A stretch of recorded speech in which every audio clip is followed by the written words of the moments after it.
3 or 4 years ago, I was working dead-end jobs, getting micromanaged and making barely enough to survive. A few months ago, I had my first £10,000 month running my own creative business. This is exactly how I got here. I'm Leandro, I'm 24, and if you're a teenager stuck in a job that makes you unhappy, or a new entrepreneur trying to figure out how to build something of your own, this story is for you. Because your background, your age, or your current situation doesn't determine your future. Your decisions do. Subscribe to the channel if you want to see how someone with no connections, no business background, and no safety net built a 6-figure business from scratch. Let me run you through how I ended up behind the camera. My name's Leandro, I'm 24, born in Portugal, but I was raised in the UK. Half Portuguese, half German. And yes, I know, I look older than 24. My parents came to the UK to give me and my brother a more secure future. Portugal didn't have free education or healthcare like the UK, and the economy here was much better back then. They sacrificed everything they knew to give us opportunities they never had. Like most 11-year-olds, I was obsessed with YouTube. I was watching Ali A, Joe Weller, Casey Neistat. These guys were living completely different lives, creating content,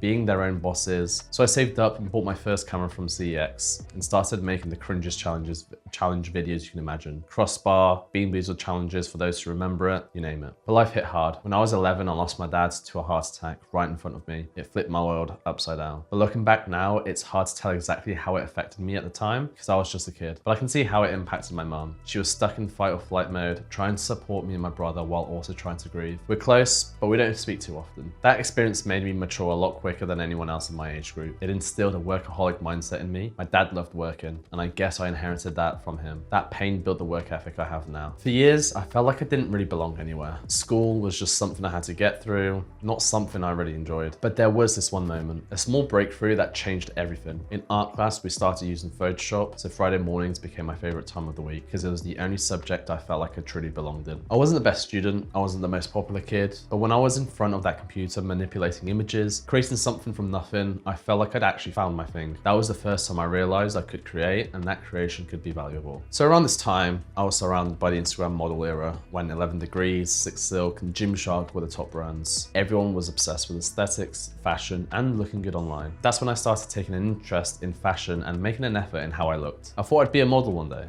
I genuinely believed that was going to be my path. What I didn't realize yet was that my real value wasn't in being in front of the lens, it was in what I could create behind it. Fast forward to 2019 to 2022, I was juggling jobs, apprenticeship, curries, nightclub, social media management, but none of it really fulfilled me. And here's why. Being told what to do constantly, I knew deep down there was more to life than this, but I was trapped in systems where I had no control over my time, my decisions, or even my future. Being micromanaged, having someone breathe down your neck, questioning every decision, treating you like you can't think for yourself, it was crushing me. The breaking point came with a nightclub job. I was doing social media management for a nightclub where I live, but due to the nature of our city, we just couldn't get as much footfall as other places in the region. Yet, I'd still get blamed for the poor performance. So I tried to organize various meetings with my manager to discuss strategies, to explain the challenges and to propose solutions. But he didn't make an effort, he didn't want to hear it, he just wanted someone to blame. So eventually this caused resentment in the workplace and I handed in my notice. But then I made the promise to myself that I'd never apply for a job again. People thought I was crazy. That first year was tough. And a lot of my friends told me to get a part-time job in the meantime. But I stuck to my ground. I knew that if I gave myself a safety net,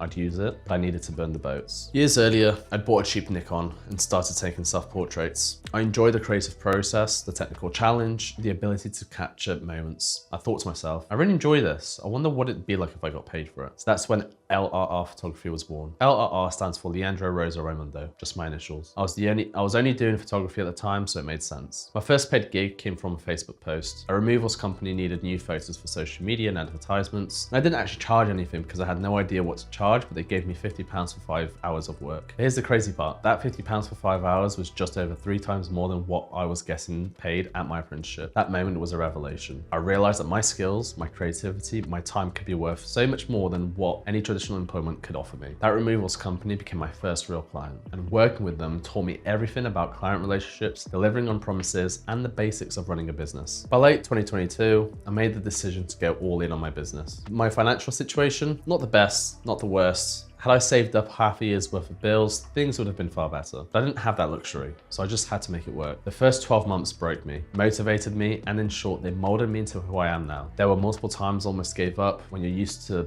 a steady paycheck, even a small one, the uncertainty of entrepreneurship is terrifying. Some weeks I'd make good money, other weeks nothing. But I kept pushing, and I kept creating, and I kept showing up. The breakthrough came when I got flown out to Greece to spend the following 10 weeks in Malia shooting nightclub content. I saw a videographer post a story about the opportunity. I'd actually tried applying for it the previous year, but forgot, and I must have just not had the experience under my belt. So I applied again, and this time I got the job. For 10 weeks, I was shooting nightclub after movies, boat parties, pool parties, just living a completely different life. The Greece experience gave me confidence, a portfolio, and proof that I could deliver at a high level. That's when I knew this business could actually work. And looking back at those modeling dreams I had years earlier, the Greece trip confirmed that what I'd already started to realize, I was way better behind a camera than in front of it. My value wasn't in being the face, it was in helping others look their best. I went from being the quiet kid with no direction to building a network of people who think differently, chase bigger things, and carve their own path. These people are my current friendship group, people I've known anywhere between year 3 and first year of college, plus my own clients. I've kept my circle small and powerful. There's not much of a criteria, but if we're like-minded, our worldviews are aligned, and you have the drive and ambition to succeed, that's usually enough for me to get on with you. People with purpose, people who don't just exist, but they build, they create, and they push boundaries. Today, my business is at its biggest it's been in the last 6 years. I've built a solid reputation and have had the pleasure to work with some of the UK's best coaches. But here's what I've learned. Success isn't just about the money or the freedom. It's about becoming the person you need to become to build something meaningful. The skills, the confidence, the resilience, those are all the rewards. If I could go back and tell my 18-year-old self anything, it would be this. It's going to be hard. There's no sugarcoating it. Building something from nothing is one of the hardest things you'll ever do. Stay loyal to a structured routine. When everything else is uncertain, your routine is the only thing you can control. It will keep you sane and productive. Learn to be comfortable by yourself. You're going to spend a lot of time alone, working, thinking, building, so get comfortable with your own company and worry about getting into a relationship later on. Right now, you need to focus on building yourself and your business. Everything else can wait. This story is about overcoming adversity, finding your path and building a business from nothing. It's for new entrepreneurs and teenagers stuck in jobs that make them unhappy. So if you're into storytelling, fitness, or just chasing something bigger than yourself, you're in the right place. So if you're stuck in a job you hate, if you're building something on the side, or even if you're just tired of settling for less than you're capable of, I want you to know that your current situation is not your final destination. The path isn't easy, but it's worth it. And if you're a fitness professional or entrepreneur who wants to build authority through strategic content that actually grows your business, not just your ego, check the link in my description. Subscribe to my channel for more real talk about building a business and a life on your own terms. Because at the end of the day, the biggest risk isn't failing, it's never trying.